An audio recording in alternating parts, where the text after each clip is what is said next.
Tesla becomes the dominant player globally in batteries with no threats on the horizon after Fisker announces that it will no longer work on developing its new battery related to solid state. This is Greg for Teslafaninsight. Thanks once again for joining us. If this is your first time, welcome. If you're a repeat visitor, welcome back. We also want to thank our Patreon supporters. If you enjoy the show and want more information on better trading, as well as private videos that only are seen by the Patreon supporters, please take time to like and subscribe and join us on Patreon. So today I wanted to do a talk on something I think is huge that has just arrived. So as you may recall, there is a whole bunch of discussion going on about the process by which Tesla would lose its sort of supremacy or dominance in the EV space. The first thing that was articulated by Bob Lutz was that what would happen is large numbers of manufacturers globally would simply go out and buy technology that was better than Tesla's and use that technology to retain their dominance because Tesla couldn't afford to buy it like they can, and there would be as good, if not better, technology out there to be purchased to allow the largest auto companies to win. So the first round of this, as you've seen, is that basically a large number of companies really didn't take Tesla seriously, and it's the threat seriously, and its potential to sort of dominate the EV space seriously. And we've seen the consequences for that happening. So one of the questions that's been lurking is, when would solid state arrive in vehicles, and the person who delivered or company that delivered solid state would all of a sudden open up an environment where it would equal or equate the entire playing field among all manufacturers, because all the major companies just go to one source and purchase solid state batteries to be used in their electric vehicles. Well, Fisker is one of several companies that's working on solid state, but they announced their solid state efforts 3 years ago. And given the reputation of the owner, Heinrich Fisker, the perception was if he was claiming that it was no problem to give him 3 years and would be no problem for them to get a solid state battery done and subsequently dominate the EV market. So in an article that was put out, Mr. Fisker indicated that right now they're 90% of the way there. The problem they're having is that last 10% has proved difficult to impossible currently. So I was kind of surprised by that, because he seemed confident that they could get the job done from a research standpoint and have a deliverable product currently. The next thing he said was, the other problem that's happening is that once you take these new batteries out of the lab, you now have about a 3-year process of shaking down the new batteries and making sure they operate in all conditions well. So what he also said is that once you do have a finished product, it's going to take you another 3 years to build scale production of those batteries once you go through this process. And so the challenge, discussion, etc., that happens here is just the fact that, what he was saying is we're 6 to 7 years from seeing solid state operating in a way that makes sense in automobiles.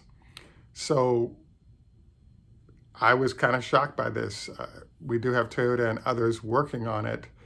There are a series of threats that have been announced that haven't followed through, that have sort of Tesla going out of business based on all this competition that emerges.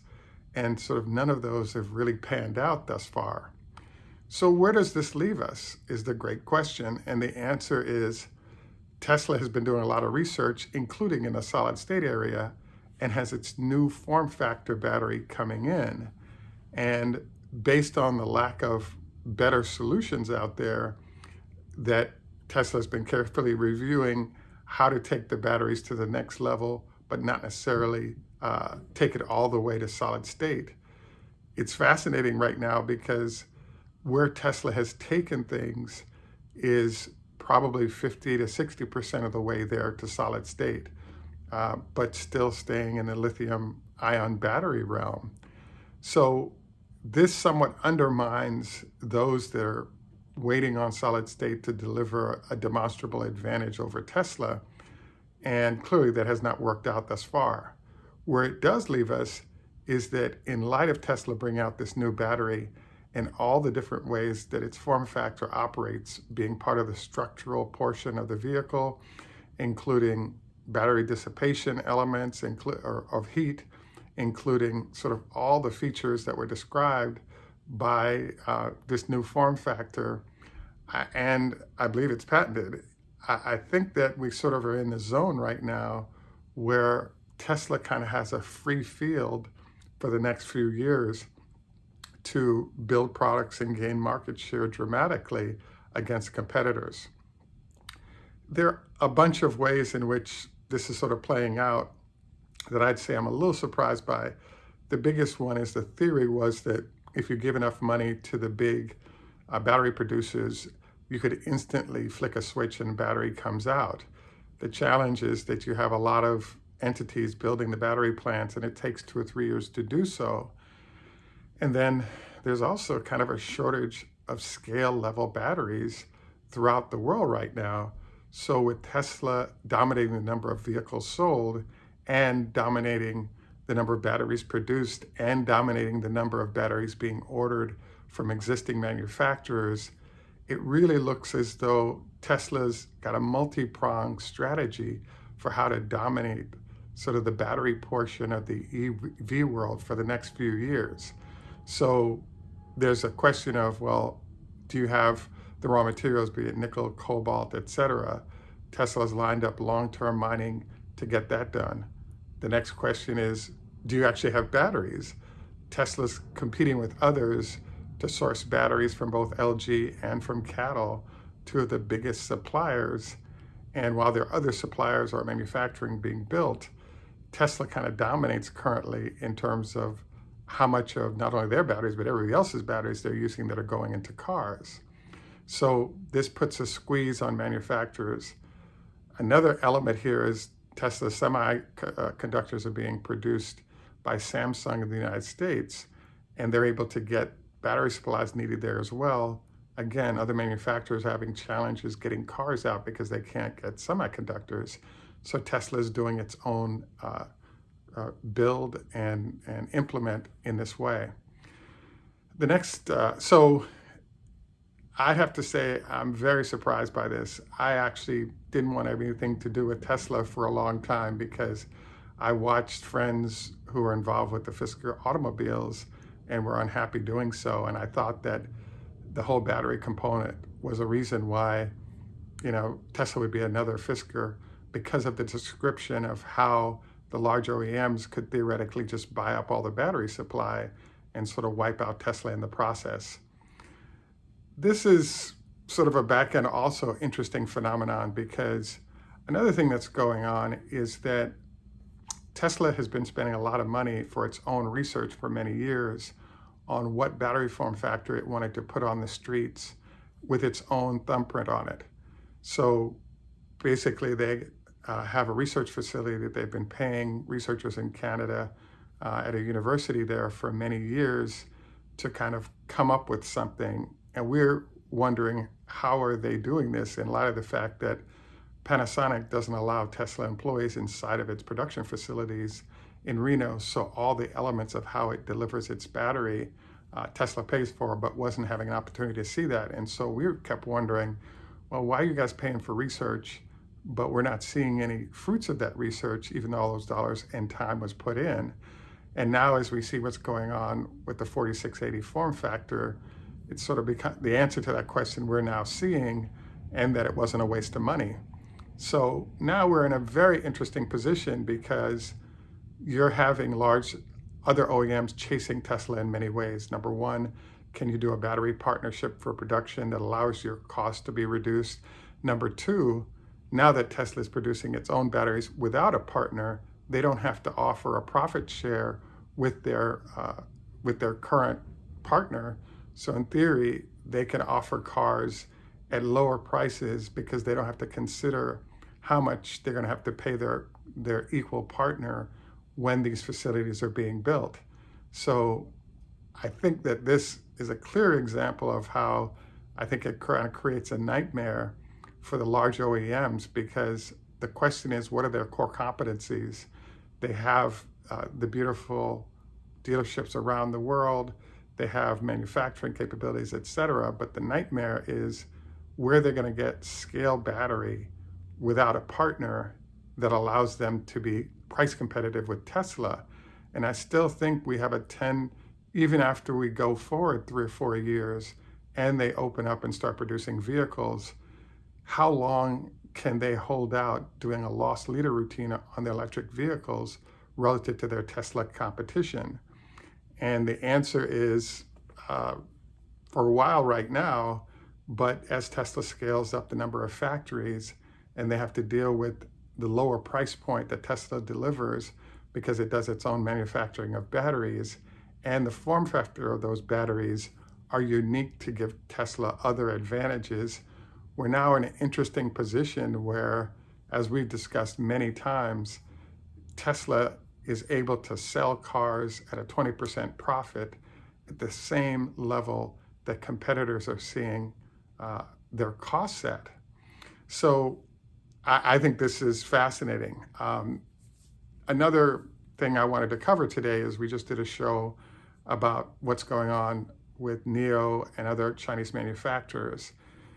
And one of the things that's going on is Tesla's kind of doing a sort of back and forth battle with the Chinese government about how they're going to do business there. When Tesla first came out and was taking reservations for the Model Y, they were talking about a $68,000 vehicle approximately when it came to the Model Y. Instead, they arrived with the long range at 42K and a 52K or so performance Model Y. And this ended up being a complete disaster for Chinese competitors. In the case of NIO, they do have a bunch of different programs they're doing, and they seem pretty smart. For example, they sell you a car, but they only lease you the battery, and you sort of pick which size battery you may need. I thought this through because Tesla tried the leasing plan or battery swap program and then abandoned it. But an interesting sort of question pops up. It is true that most people drive 15, 20 miles each way every day for work. So in theory, this smaller battery rental program that they're going to run makes sense. The problem I'm seeing with it is something that I call time value of money challenges. So if you're a middle or upper middle class person, we're in the world now of people are getting food delivery instead of going to the grocery store, buying and cooking their food. You know, there's all manner of how people are trying to find ways to recapture time and then at the same time get more things done in a shorter period of time. So in theory, NIO could have vehicles that drive around all the time, swapping out batteries to vehicles that they don't necessarily want to charge.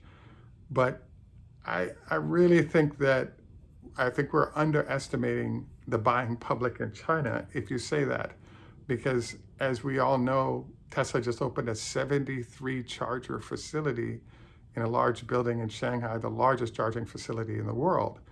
And what this suggests, the fact that Tesla is outselling their competitors, 2 or 3 to 1 on a monthly basis, I think it's a sign that a well-informed Chinese middle class has made their choice as Tesla being the best solution for them. And the other companies certainly will get sales. And they're trying smart things to differentiate themselves. But I just think that when you look at the numbers, the consumers from China are buying out Tesla while there are vehicles from competitors available to be purchased. The other number that I'm kind of stunned by, and I think goes beyond the conversation of is Tesla a better brand, et cetera, is NIO, if you did buy, let's say, their long-range battery, it's a $56,000 vehicle in an SUV form. Tesla's offering the $42,000 Model Y, and because of a $3,500 Chinese subsidy, the consumers face up against the choice of buying a Chinese-made Tesla for the equivalent of $38,000 or buying a NIO for $56,000. And NIO is 5 years into the business and still sort of getting everything worked out, while Tesla's an established company in the space. And we all know how careful the Chinese are about top-of-the-line brands and their purchases. So I really think that this shows that Tesla is in a kind of a dominant position where they win, and that competitors are going to have to work really hard to close the gap. But for now, everywhere Tesla is, they're tending to dominate the space in terms of sales of EVs. And with Elon's emphasis on cost, chasing that $25,000 vehicle, I think this situation could be same or even worse for competitors as we move into the future. So this will be very interesting to watch. Obviously, there's the other issue of the fact that, Tesla buyers could buy a smaller battery pack and then rely on the superchargers from place to place if they do choose to go long distances without having to do the battery swap process. So we are going to see the byproduct of how this all plays out. And I think it's all in Tesla's favor. And without the threat of solid state dropping in and ruining the party, I just think Tesla has a runway to really expand and deliver a lot of vehicles to its customer base before competitors really have a chance to catch up in any meaningful way. So we're actually looking forward to your comments on this. In particular, it seems that there's this NIO will do well in China despite Tesla's success conversation going on, and that the 22% drop in sales is a one-month phenomenon related to a holiday. I just think that the backlog Tesla has already, combined with all the cars they have coming off, we're going to find out how this all plays out. But I really think that NIO, XPeng, some of the other manufacturers are in some deep trouble right now, and they're probably lead on some subsidies from the Chinese government, and hopefully for them, possibly some restrictions on what Tesla can sell might be a way that they keep going successfully. But do not be surprised if they end up with some severe financial difficulties that make it difficult to impossible for them to continue. Anyway, just wanted to remind you of your 25 leg lifts a day, on each leg.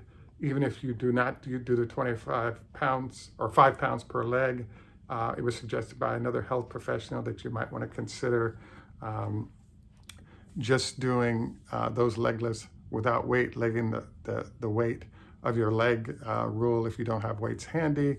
Also wanted to encourage you to not eat within 4 hours of going to bed, minimum 2, because it allows the food digest so that you don't end up with that acid going into your upper respiratory area and causing cancer.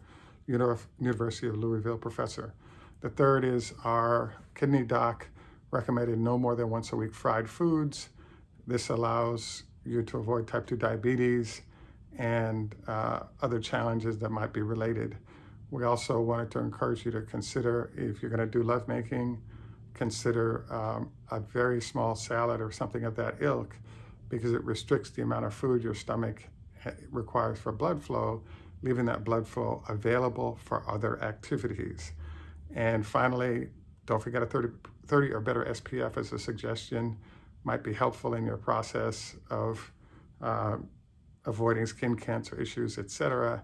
And finally, how about learning an instrument as a way to improve brain function, because that improved function facilitates longer life at a happier level in that fashion. At any rate, wanted to again thank you for joining us. This is Greg for Teslafaninsight. Don't forget to like and subscribe. Please join us over on Patreon as well. We sent a Patreon note out this morning regarding the fact that we're in a tough time right now for the markets. Even if companies are doing well like Tesla is during the pandemic, their stock is getting smashed. So if you have not done so far, I'd encourage you to consider hedging. I also want to encourage you to consider, perhaps if you have the funds in your retirement account, there's no tax implications. You may want to consider selling and going to cash for a while until this all blows over, because when people are panicking, they're selling everything and sitting on the sidelines. And when crashes occur, they typically happen on Monday or Tuesday, because there are a lot of people that looked at their decimated portfolio over the weekend, and then Monday will choose to just sell out and start over again to avoid all the drama that they're seeing. So you may want to consider that. We wanted to note to you as well that we've reviewed this with our Patreon supporters twice over the last 2 weeks and documented that this was where we were going. And so if you're a Patreon supporter, you may have saved a huge amount of money in the process, which I hope is the case with this warning today. At any rate, again, thanks for joining us. Tschüss, German, au revoir, French, lehit verot, Hebrew, Hoda Hafez, Farsi, Strazvice, Russian, Ni Hao Ma, Chinese, Hey Do, Swedish, G'day, Australia. In Jamaica, we say, Nuff respect, walk good man. Thanks for joining us. Have a great day. Bye for now. We look forward to your constructive input in our conversation.